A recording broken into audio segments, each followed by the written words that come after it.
பிதா சுதன் பரிசுத்தாவின் பெயராலே ஆமென். கிறிஸ்துவுக்குள் பிரியமான சகோதரி சகோதரிகளே, உங்கள் அனைவருக்கும் இயேசு கிறிஸ்துவின் பெயரில் வாழ்த்துக்களை தெரிவித்துக் கொள்கின்றேன். என்னுடைய பெயர் ஃபாதர் ஆரோக்கியதாஸ். நான் தூய ஆவி சபையை சேர்ந்த குரு. இன்றைய நற்செய்தி புனித லூக்கா எழுதிய நற்செய்தியிலிருந்து வாசகம். அதிகாரம் 4, வசனங்கள் 24 முதல் 30 வரை. ஒரு நாள் இயேசு தன்னுடைய சொந்த ஊருக்கு வந்து அங்கிருக்கின்ற ஆலயத்திற்கு சென்று கடவுள் எல்லாரையும் அன்பு செய்கின்றார், சமுதாயத்தில் கைவிடப்பட்ட விதவைகள், குஷ்டரோகிகள் மற்றும் ஏழை எளியோரை அன்பு செய்கின்றார் என்று போதித்தவுடன் அங்கிருந்த யூதர்கள் அவரை புறக்கணிக்கின்றார்கள். கடவுள் எங்களைத்தான் அன்பு செய்கின்றார் என்று எண்ணத்தோடு வாழ்ந்தவர்கள் யூதர்கள். அவர்கள் கோபம் கொண்டு இயேசுவை ஊருக்கு புறம்பே தள்ளி அவரை கொலை செய்ய முயல்கின்றார்கள். ஆனால் இயேசுவோ அவர்கள் நடுவில் இருந்து கடந்து போய் விடுகிறார். அன்பார்ந்தவர்களே, ஒருவேளை நீங்களும் உங்களுடைய குடும்பத்தினால் புறக்கணிக்கப்பட்டு இருக்கலாம். ஒரு நாள் ஒரு பெண்மணி என்னிடத்தில் வந்து சொன்னார்கள், ஃபாதர், நான் எல்லாராலையும் கைவிடப்பட்டேன், எல்லாரும் என்னை வெறுக்கின்றார்கள், எனக்கு வாழ்வதற்கே விருப்பமில்லை, இறந்து விடலாம் என்று நான் நினைக்கின்றேன் என்று கதறி எழுதார். நான் சொன்னேன், அம்மா, நீங்க ஒன்றை மட்டும் புரிந்து கொள்ள வேண்டும். இயேசு கிறிஸ்து தன்னுடைய சொந்த மக்களாலேயே புறக்கணிக்கப்பட்டார். எந்த யூதர்களுக்காக இயேசு கிறிஸ்து வந்தாரோ அவர்களே அவரை தள்ளி வெறுத்தார்கள். ஆனால் அவர்கள் இயேசுவை தள்ளிவிட்டதால் தான் இயேசு கிறிஸ்து கல்வாரி மலை மேலே ஏறி இன்று ஆண்டவருடைய வலப்பக்கத்தில் விட்டிருக்கின்றார்.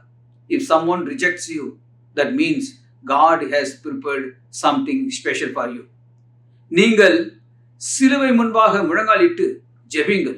அப்பொழுது நீங்கள் எந்த இடத்தில் அவமானப்பட்டீர்களோ அதே இடத்தில் உங்களை ஆண்டவர் உயர்த்துவார்.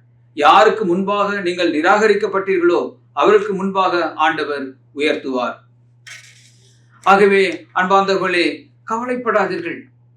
நாம் மற்றவர்களால் புறக்கணிக்கப்படுகின்ற பொழுது நம்முடைய ஓட்டத்தை விசுவாசத்தோடு ஓடுவோம். இயேசு கிறிஸ்துவால் கூடாத காரியம் ஒன்றுமில்லை.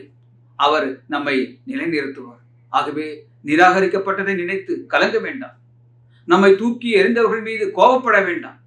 இயேசு கிறிஸ்து நமக்கு இந்த தபஸ்காலத்தில் சொல்லிக் கொடுக்கின்ற பாடம் என்னவென்றால், எந்த கல்லை வேண்டாம் என்று எறிந்தார்களோ அதே கல்லை நான் மூளைக்கல்லாக மாற்றுவேன் என்று ஆண்டவர் சொல்லுகின்றார்.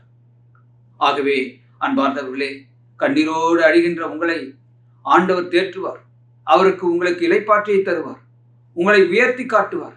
என் அருமை சகோதர சகோதரிகளே, நீங்கள் ஒரு வேளை சொல்லலாம், ஃபாதர், என் வாழ்க்கையில் எத்தனையோ வேதனைகள், என் வாழ்க்கை பயணம் கடினமாக இருக்கின்றது, எத்தனையோ அவமானங்களை நான் சந்தித்துக் கொண்டிருக்கின்றேன், என் வாழ்க்கை முழுவதும் கண்ணீர் தான், நான் எதற்காக வாழ வேண்டும் என்று ஒருவேளை அழலாம். ஆகவே அன்பார்ந்தவர்களே, இயேசு கிறிஸ்துக்குள் பிரியமானவர்களே, கவலைப்படாதீர்கள். நீங்கள் எண்ணி பார்க்காத அளவிற்கு இயேசு கிறிஸ்து உங்களுக்கு அற்புதத்தை செய்ய காத்திருக்கின்றார். ஒரு நண்பன் என்னிடத்தில் அழுகையோடு சொன்னார், இவ்வளவு ஜாலியா இருக்கிறேன் என்று நிறைய பேர் என்னை பார்த்து சொல்வார்கள். ஆனா ஃபாதர், நான் என் வாழ்க்கையில பட்ட அவமானங்கள் எத்தனை. நான் 12ஆம் வகுப்பு படிக்கின்ற பொழுது எனக்கு அடுத்த நேரத்திற்கு சாப்பாடு இருக்காது.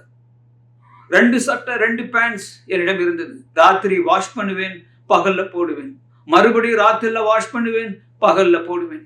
என்னிடத்தில் இருந்த செருப்பை எத்தனையோ தையல்கள் போட்டு நான் அதை பயன்படுத்தி இருக்கின்றேன். ஆகவே அன்பார்ந்தவர்களே, கிழிந்து போன துணியை போட்டுக்கொண்டு பள்ளிக்கு சென்றேன். சோப்பு வாங்க பணம் இல்லை, ஒருவேளை சாப்பாடு தான், அதனை கொடுக்கவும் யாரும் இல்லை. பசி பட்டினியால் எத்தனையோ மாதங்கள் நான் உயிர் வாழ்ந்தேன். சில நேரம் ராத்திரியில் போர்வையில போர்த்தி கொண்டு அழுத நாட்கள் உண்டு. ஆனால் இன்று ஆண்டவர் என்னை உயர்த்தினார். மற்ற ஏழை எளியோருக்கு உணவு அளிக்கும்படிக்கு என்னை உயர்த்தினார் என்று சொன்னார்.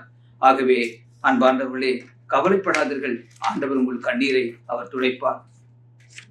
அன்பார்ந்தவர்களே, எந்த இடத்தில் நீங்கள் அவமானத்தை அனுபவித்தீர்களோ அதே இடத்தில் எல்லாம் இயேசு உங்களை தூக்கி நிறுத்துவார். கவலைப்படாதீர்கள். நம் ஆண்டவராகிய இயேசு கிறிஸ்து எல்லா துன்பங்களையும், துயரங்களையும், அவமானங்களையும் அனுபவித்தார். அதற்காக தான் இன்று எல்லாவற்றுக்கும் மேலாக ஆண்டவர் அவரை உயர்த்தி நிறுத்தியிருக்கின்றார். ஜெபிப்போமா. இயேசுவே, நீர் சொன்னீர், இந்த உலகத்தில் உங்களுடைய துக்கம் துயரம் இருக்கும், ஆனால் திடன் கொள்ளுங்கள், நான் உலகத்தை வென்றேன். ஆமாம் ஆண்டவரே, உங்களுடைய வார்த்தை உண்மையானது. நீர் எங்களை உயர்த்துவீர், எங்கள் கண்ணீரை துடைப்பீர், அவமானத்தின் மேல் அவமானம் ஆண்டவரே என்று சத்தத்தை ஆண்டவர் கேட்கிறார். நான் நிராகரிக்கப்படுகின்றேன், வேலை செய்கின்ற இடத்தில் என்னை தள்ளுகின்றார்கள், என் உடன் பிறந்தவர்கள் என்னை தள்ளுகிறார்கள், யாரை நான் நம்பினனோ அவர்களே என்னை வெறுக்கின்றார்கள், என்னை உம்முடைய அரவணைப்பில் காத்துக்கொள்ளும் ஆண்டவரே. இயேசு கிறிஸ்துவின் பெயரில் ஜெபிக்கிறேன். ஆமென்.